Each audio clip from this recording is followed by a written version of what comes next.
say in Hindi, aapke se aap. Namaskar and good morning, everybody. First of all, I would like to thank Goethe-Institut and of course Ms. Vishali Kamar for the opportunity to speak in front of this forum. I'm here, speaking for maybe as a representative for all the smaller, medium-sized companies of the so-called German Mittelstand. Mittelstand is a term which refers to small but very successful companies in Germany and which are a very important part of the German economy. My presentation will focus around or will treat some experiences we learned in our market entry in India. And therefore, I have to set a little bit the context. What is Hoffmann Group? I'm sure that not everybody knows what Hoffmann Group is doing because we are in a special niche market in tools. And then I will explain what mattered for our market entry in the Indian market, and will relate that to our company culture. And at the end of my presentation, I will try to bring those three topics together. So, Hoffmann Group. Hoffmann Group is a 3,000 employee company.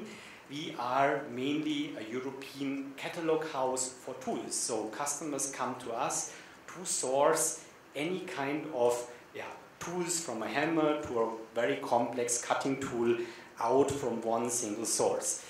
We employ worldwide 3,000 employees, and we have been growing in the last 10 years with around 1,000 employees worldwide.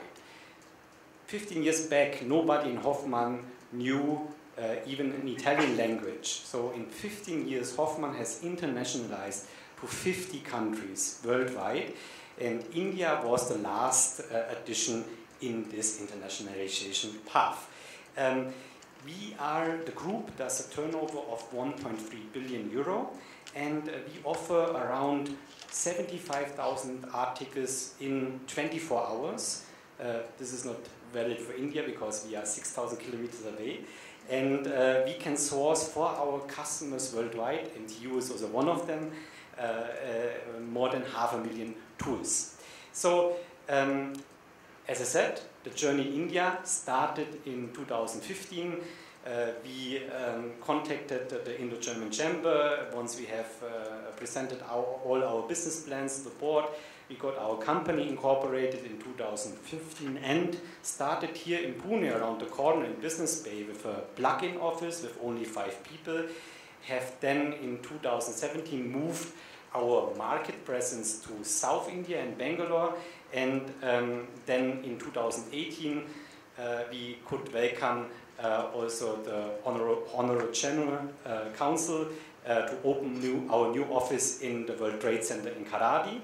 And after a heavy project phase, we started to invoice our Indian customers in rupees. So we implemented SAP, opened up our supply chain in Chakan last year, and as of date, we have recruited more than 45 people on our roll in 3 years. So this is a little bit the journey what we have taken in the last 3 years.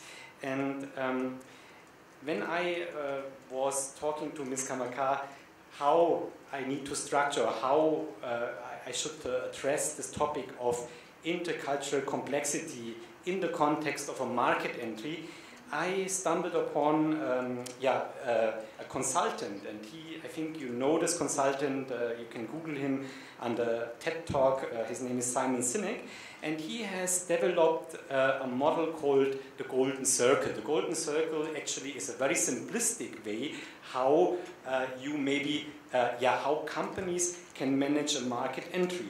And he has defined actually 3 main dimensions of how companies normally do a market entry or do sell their products.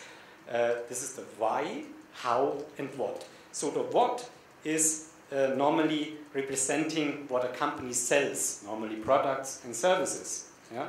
We sell tools. Every company on the planet knows normally what it is doing, otherwise they would not be on the market.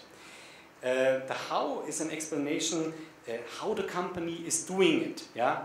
What sets them apart from the competition. So it's about operational excellence, maybe also about strategy. But the why is actually not addressed by a lot of companies because they explain very good the what and the how, but they don't explain the mission or the belief what this company is doing, right? So in his in the TED Talk, when you look at it, he takes Apple as an example. He says Apple knows very well how to explain the why, how to address a belief, and then the how and what follows automatically, right? And so when you relate that, or if you relate that to how culture matters in a market entry, you are first of all confronted with a vast complexity. Why? Because as we heard in the introductory sessions, culture is immaterialistic. It's this iceberg metaphor. We see only 10% of culture visible in our real environment. Yeah? Most of the culture is actually under the waterline, under the iceberg. It addresses values, it addresses priorities, assumptions, so it's very difficult to measure. We heard about Hofstede. There is in the science you can read about Project Globe, and they're doing a new study now, Globe 2020. When I was in university, I learned about Project Globe, and always when you look at this theoretical approximations, yeah, it's very difficult to measure it in a methodological way. So in our case, in our market entry, we actually have the challenge that we are coming out of a very German culture subset, yeah, that defines our Hoffmann group culture. Yeah. So far we have been very successful in internationalization in Europe, but when we came to Asia, this culture was at first already, or has to be translated in a new way. Not to forget about the different local culture here in India and our heritage culture, the German culture.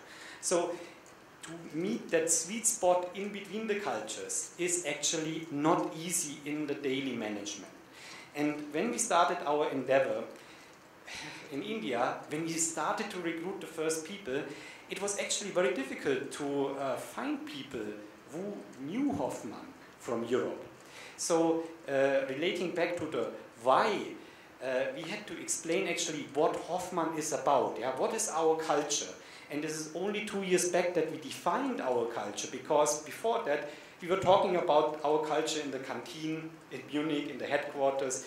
We were exchanging on a personal level, but nobody documented the company culture of Hoffmann. So we had a strategy team who then defined our purpose. Yeah? What is the purpose of Hoffmann?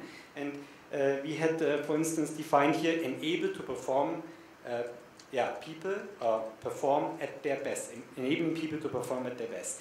That is very German. If you also look at the main values, pioneering, precise, personal, so this is all very German culture centristic, especially if you go into the precise, simple, focused and reliable.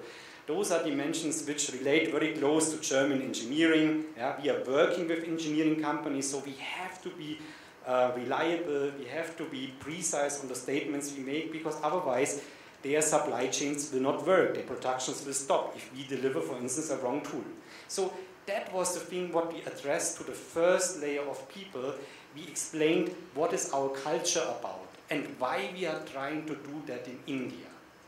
And that attracted the people. It was not about salary, it was actually also to show them what we want to establish in India. So this is an overview of our strategy.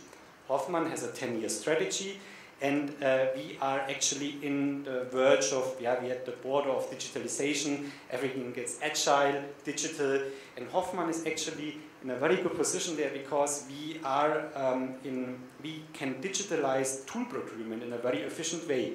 So we integrate into supply chains and offer services around that, offer a supply chain and a digital platform for sourcing tools. And when we talk to our first, let's say, management layers here, when we started from scratch, we showed them the vision, what we want to do in India. Yeah? And of course, those goals and the company culture, this has to be translated to an Indian context. It cannot be taken one by one. So you have to work day by day in a new translation of this culture in the Indian context. Yeah? You cannot work with pre-assumptions in the daily business practice, where you say, yeah, we take this, and then this will work in India. This is actually very, very dangerous, and it will not lead to a success. Especially in the first 3 years, it is very important to show where the endeavor will go on the long term. Yeah? So we always talk to our people, we will change the way how our customers in India will buy tools in the future. That was how we tried to motivate our people. And we found there, of course, the first people who drove then the next step of the expansion. So we hear a lot, or when we talk about market entries, we hear a lot about strategy, about business plans, about how you develop the organization from an X level to an Y level. But in the daily management practice, actually the skill set of your team and their mindset is very important. So if you, as I mentioned, if you want to attract the right people, it is very important to make them a part of this journey and try to explain them what Hoffmann wants to achieve, and then they will translate that in their cultural way. As well, the mindset of the people is often far more important than the skill set. Yeah? If you hire skilled persons who are doing a 9-to-5 job, this will not work in a startup company, never ever. Yeah? So we made that experience that, especially as a small, medium enterprise, we are challenged with resources. Yeah? We don't have a big training center in Asia. We can't send our people to trainings to Germany all the time. So the challenge is here actually to hire the people with the right mindset and then transmit the skills in the right way. Of course, we had to also set the targets and the KPIs in a clear way, and at the end it is also an emotional process, addressing the why. Yeah? Why you should join Hoffmann, why you should work in a startup company, why you should work from 9 to 9 every day and not 8 to 5. Yeah? So if you take that, and I think this strategic pyramid everybody has seen in management reviews and studies, actually it's quite true, because we need to somehow relate the why to the what, because at the end every startup needs to get profitable.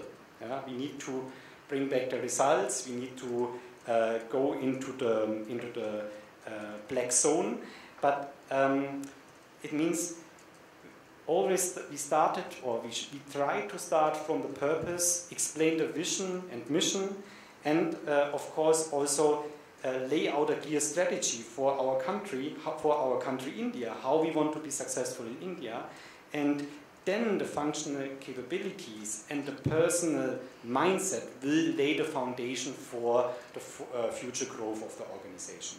So every culture, be it the local culture, be it the company culture, and be it the German culture, is actually complicated in itself.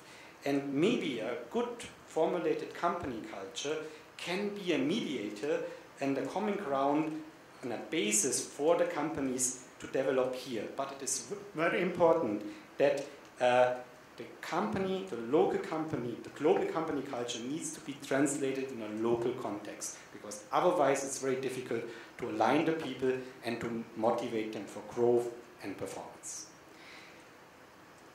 That would be the end of my speech. I spoke on a very general level, and I'm looking forward to the discussions in the groups. Thank you very much.